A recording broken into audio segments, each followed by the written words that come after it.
मोर YouTube channel को बहुत बहुत स्वागत आज मुझे चकुली पिठा सांग को काबुली चना तरकारी रेसिपी शेयर करी। तेज आसतु रेसिपी को आरंभ करने। चकुली पिठा मुझे 5 घंटा पूर्व बिरी और चाउल को भेदेकी रखी। ये मु 3 ग्लास चाउल और 1.5 ग्लास बिरी यूज कर भिजेकी रखी 5 घंटा पूर्व। एबे या परिष्कार भाव धोई रखी। या मुझे गोटे ग्राइंडिंग जार रे भल भाव बाटी नेबी।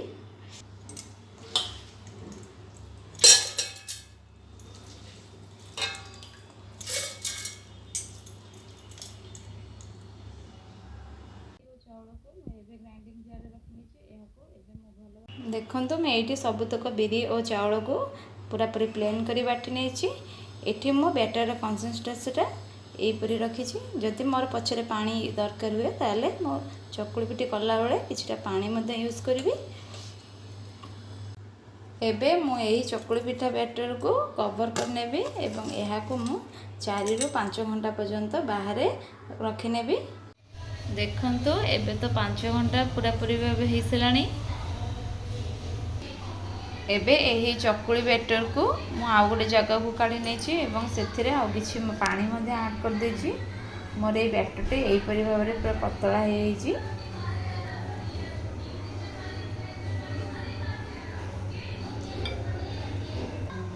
मु गैस रे गोटे तावा को गरम करि नेछि। एबे सेथिरे गोटे टेबल स्पून ऑयल का ऐड कर नेछि।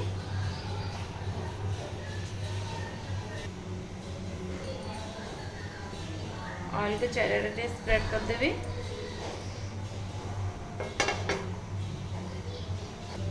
एई बैटर रे मु गोटे चम्मच लूण मध्य पके नेछि। भल भाव रे टिके घोड़े भी देछि बैटर को। आपण माने स्वाद अनुसार लूण पकेबे। एबे गोटे डंकी बैटर को एथिरे पके नेछि तावा रे। एबे या को चारिआडे स्प्रेड कर देबी।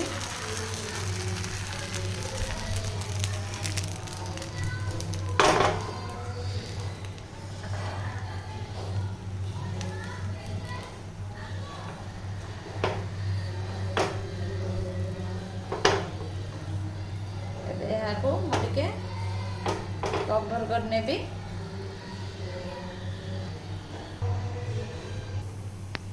देखंतु मुझे कवर को काढ़ी नहीं। आम चकुली पिठा को मुझे उल्टे नेबी। देखंतु केते इजीली उल्टी होची चकुली पिठा।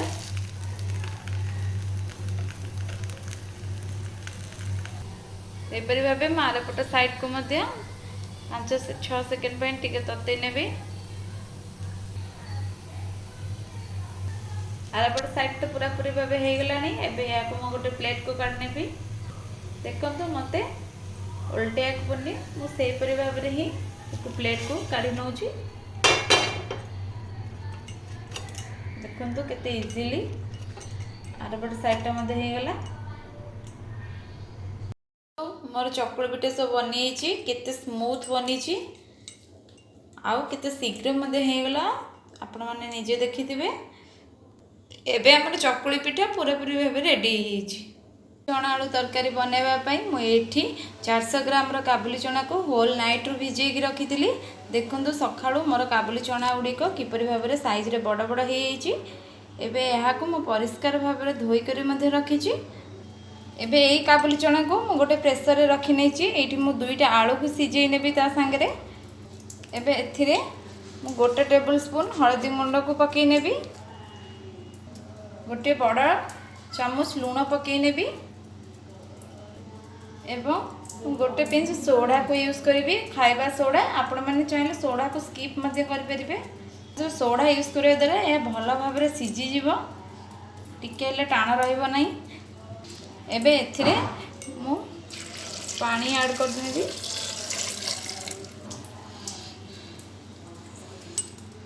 एठी मो काबुली चना रे जस्ट टिके ऊपर लेवल जाके पानी यूज करछि। एबे गैस रो फ्लेम को मु ऑन कर देछि एवं या को बसई नेछि। एबे एही काबुली चना को मु मीडियम फ्लेम रे 4टा सीटी दे देबी। देखो तो 4टा सीटी देला परे मु प्रेशर कवर को काढी नेछि। एबे मु गोटे बुट को प्रेस कर देखौछि केते भल भाबे रे सिझी छि। एठी मु गुंड मसला रे गोटे टेबल स्पून लंका गुंड, गोटे टेबल स्पून जीरा गुंड, गोटे टेबल स्पून धनिया गुंड एवं गोटे टेबल स्पून गरम मसला रे यूज करछि। आ गोटे प्लेट रे मु 4टा कंचा लंका, हाफ इंच रो गोटे अदा, गोटे सुखिला लंका एवं गोटे तेजपत्र यूज करबी। तो मैं ये अदा और कंचा लंका को भल भाव में छेची नहीं। ये गोटे कंचा लंका गोटे सुखिला लंका मुझे फुटेवाई रखी।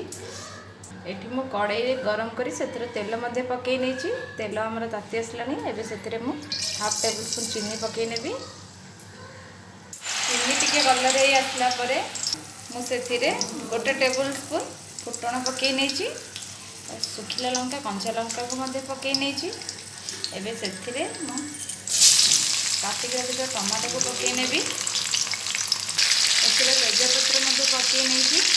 एबे एथिरे अदा और कंचा लंका को छेचिक रखिଥିଲି ता पकई नेबी।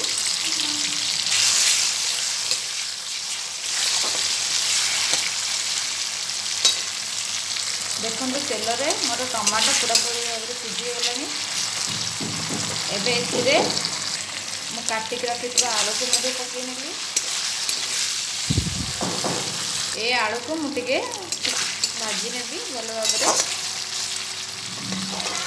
देखो तो आलू मोर भाजी आसलानी। एबे एथिरे मु रखिଥିବା गुंड मसला को पकई नेबी।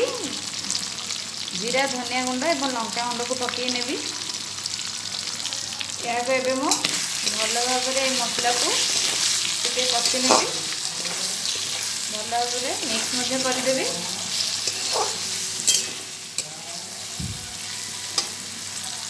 एक मु गोटे मिनिट पर्यंत टिके कषिया छाड़देवी। एठी मु हलदी गुंड यूज करू ना जेहेतु मु काबुली चना को सिझेला बेले हलदी गुंड यूज करी से आउ थे हलदी गुंड यूज करना। मसला सहित आलू पूरा पूरी भाव कषि आसलानी। गोटे मिनिट आमर होगला अलरेडी। एबे मु सिझी रहा चना को पकई नेबी। या को भल भाव में घाटी नेबी ऊपर तल करी। यही चना तरकारी रे मु आउ अधा ग्लास गरम पानी यूज कली जेहेतु या चकुली पुटी खाइबा तेणु मुझे झोल रखिली। या को मैं एबे 5 मिनट पे कवर करनेबी। या भल भाव में फुटीज। आमर तरकारी तो पूरा पूरी फुटी आसलानी। एबे एथिरे मु रखिଥିବା गरम मसला को पकई नेबी। या को टिके भल भाव में मिक्स कर नेबी। तरकारी फुटबार 10 सेकेंड हो गलानी। एबे एथिरे मु किसी नड़िया को कोरिक रखी। शेष में मु नड़िया कोरा को पकई नेबी। नड़िया कोरा को आपण मैंने थरुटे पकेबे देखिए तरकारी टेस्ट किपरि लगुच मत कमेंट माध्यम जनइबे।